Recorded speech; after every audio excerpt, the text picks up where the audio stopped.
And I live in Manhattan. Before I jump into the juicy stuff, please like and subscribe. My twin sister Natasha and I were born to super rich parents. Dad was a successful businessman, and my mom was an ex-supermodel from France. And a little wacko in the head. Growing up, Mom told us all the amazing things about her country. Oh, chérie, it is a beautiful country. So many good places to go and huge gardens. I miss it. Mom made France sound like a paradise. And while I got attracted to its beauty, language, and culture, Natasha was fascinated by its fashion and style. I wanted to go there so badly that I practically begged my dad every year for a vacation. Not this year, princess. Maybe when my Natasha becomes a famous model, we'll all go to Paris Fashion Week, Mom said. And she was serious. Mom was obsessed with making Natasha a supermodel. She got her to participate in all the baby pageants, and by the time we turned 5, Natasha's face was on every cereal box in the country. She was famous and evil. At school, she walked around like she owned the place, and at home, she was horrible to all the people who worked for us. She flaunted the fact that she was half French, and the worst was when she spoke in her terrible French accent. One time, Natasha caught our maid's son plucking flowers from our garden, and she went crazy. How dare you? That is my favorite flower. Didn't your mother tell you it is illegal to pluck flowers from my garden? A stupid. The boy looked confused as hell. What? You're fired, you moron. The poor boy was horrified, and the next day he left with his mother. He was just a kid. Why do you have to be so rude all the time? Why do you have to be so rude? Because I can and because he deserved it. Who knows what else he might have stolen? Don't be such a wuss now. Dad tried his best to be there for me, but he was hardly ever around. He was always flying on business trips and bought us the most expensive gifts. When everyone was asleep, he would secretly slip in an extra gift just for me. This is the author's copy of your favorite book. Enjoy! Thanks, Dad. I love you. Eventually, I got tired of gifts and realized that this was his way of making up for his absence. Years flew by, and finally, we turned 16. Mom and Dad went out and planned the most amazing Sweet 16 party for us. That day at school, I couldn't wait to go home. Dad promised to buy me the latest iPad, and I was over the moon. But as always, he got busy, and I was stuck with the devil duo. While Mom made Natasha try 1,000 dresses, I just sat in the corner with a book and waited for this misery to end. Oh my God, you're such a buzzkill. Can't you behave like a normal teenager for once? You mean normal like you are? No thank you. It was the best party ever. And when everyone left, Dad introduced us to some of his old friends who ran a successful modeling agency in LA. He had trained some of the most famous supermodels in the world. He came with his son Ryan, who was drop-dead gorgeous, and the most attractive guy I'd ever seen. He had big blue eyes and the body of a demigod. And don't even get me started on the hair. Girls, Ryan will be joining your school from tomorrow, so make sure you show him around. Oh, I could do that, Daddy. No problem. Natasha beamed like she would take a bullet for Ryan. This was the first time she moved her butt to help anyone but herself, so I was genuinely confused. It was only later when I heard her talk to Mom that I understood why she was so excited to help Ryan. He's a dumb boy, but his father can help you get to the top, baby. Make sure he falls for you, mon amour. The next day, the entire school was drooling over Ryan's looks. As if Natasha wasn't high-headed enough, now her popularity went shooting off the roof with Ryan as her arm candy. And Ryan followed her like a lost puppy all the time. Ryan, honey, please get me my salad. Don't forget the toppings. No fat, though. I can't lose my precious figure. Coming right up, princess. He went rushing to give Natasha a fat-loaded burger with a milkshake. No wonder he got it wrong with her pulling off that incredible accent. And that's when I knew that whatever little crush I had on him was long gone, and he was all charm and no brains. The next few days were a blur. Our school musical was coming up, and I was the lead writer, so I was drowning in work from head to toe. During the final week of our rehearsals, the drama teacher came running to me. She looked like she'd seen a ghost. Tanya, can you change the storyline and not have a male lead at all?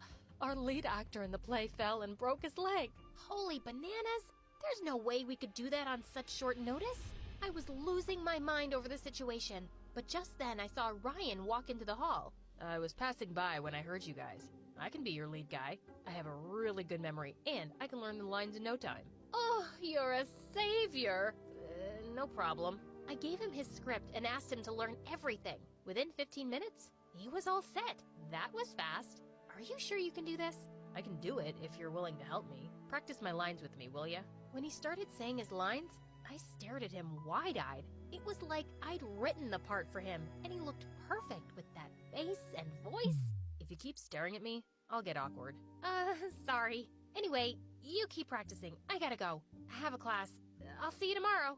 I hurried to the door to find Natasha fuming in anger. I had no idea that she'd been standing there all this time, watching us like a hawk. What the hell was that? What was what? I saw how you were looking at him. Listen, you nerd. I know you're my sister and all, but don't you dare make a move on Ryan. He's gonna ask me out, and I don't want you, of all people, to ruin this. Just dive into your books and buzz off. Okay, you jealous freak. I wasn't making a move on your boy toy. We were practicing for the school musical. Also, why do you care? You don't even like him. You're only using him so you could reach his dad and become famous. Don't make that face. I know what you and Mom are plotting.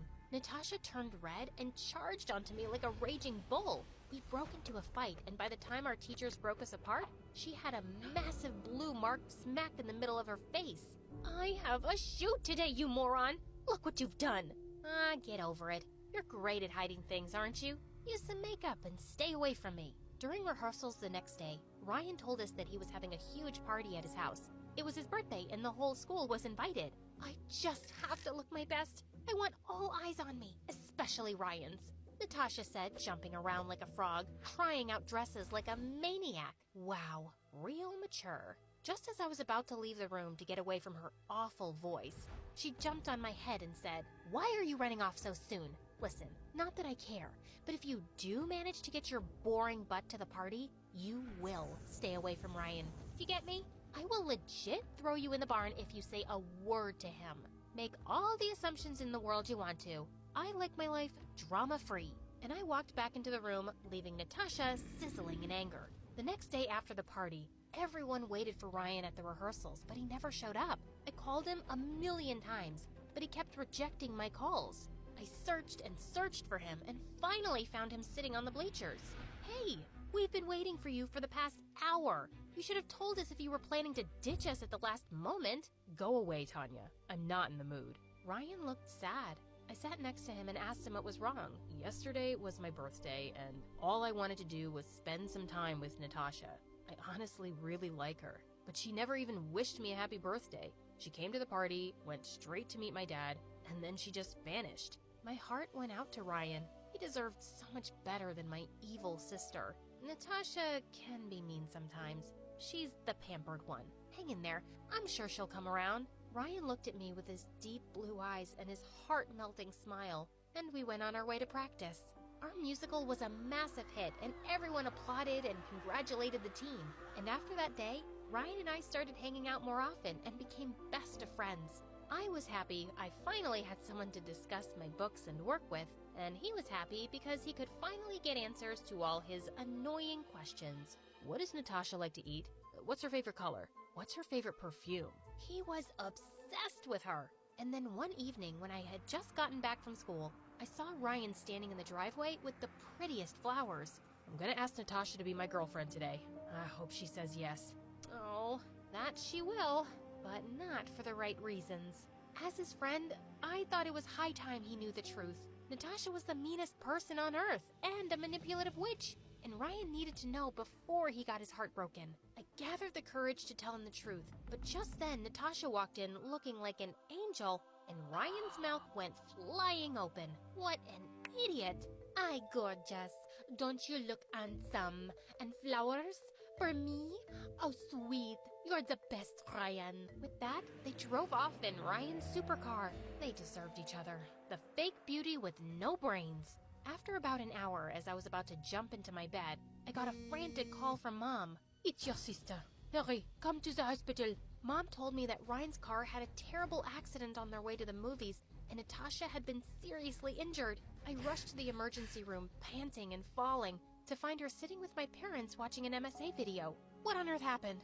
I was terrified. She doesn't look hurt at all.